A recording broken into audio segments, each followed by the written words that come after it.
Hey everybody, it's Bill with Franklin Loan Center, and it is Wednesday once again. And today, the big number that came out, the big economic data point that came out is CPI, or Consumer Price Index.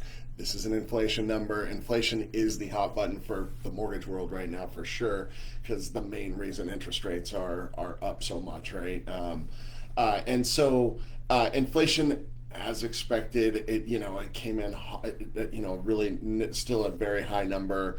We're looking at 8.3%.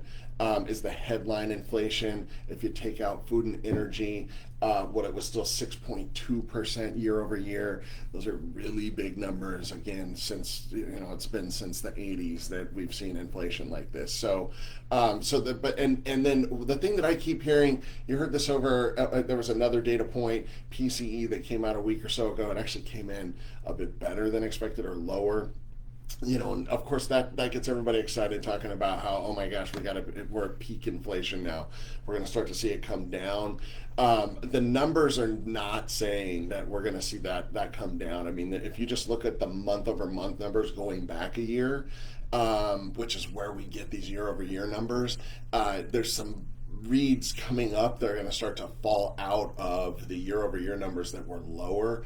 So just getting rid of those numbers tells us that just it's baked into the numbers that inflation is going to continue to rise regardless of what actually happens. So there's some things to think about there. It looks like peak inflation, hopefully, just based on kind of what we're seeing right now, maybe late summer, early fall is when we could finally start to see this inflation actually start tracking downwards. Let's hope that actually happens, because that's when we'll get some interest rate reprieve. So for everybody that's asking, when are we going to see rates max out and we're going to start to see them come down? It's just watch inflation.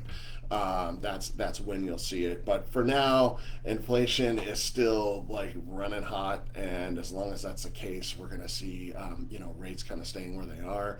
If there's a silver lining in this, and I'm stretching for this, but again, we're in this time period where we should start to see these inventories. We're seeing it come up quite a bit already.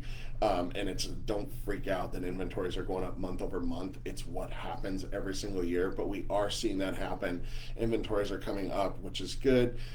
But it's going to be met with a bit less demand, because I know some people are sitting on the sidelines right now because they're just, with the combination of higher prices and then plus interest rates, it's just kind of pricing people out from buying the house that they really want. So for everyone that can still afford it, it's definitely, maybe that opportunity to get in. And then if everything goes to plan, then give it 6 or 12 months, and rates should hopefully come down some at that point, and then we can be in a position where just refi you down and hopefully save you a couple hundred, few $100, whatever it might be, get you back down into a payment that would be a little more comfortable. So just my 2 cents on the inflation piece. It's in the mortgage world, it's just completely, it's like the biggest news by far right now. And so sorry if I bore you. If you get bored from it, please comment on that. If it's too much, I'd like to know. So I'm Bill with Franklin Loan Center, and please like, share, all that normal stuff like I say every week, and we'll talk to you all next week.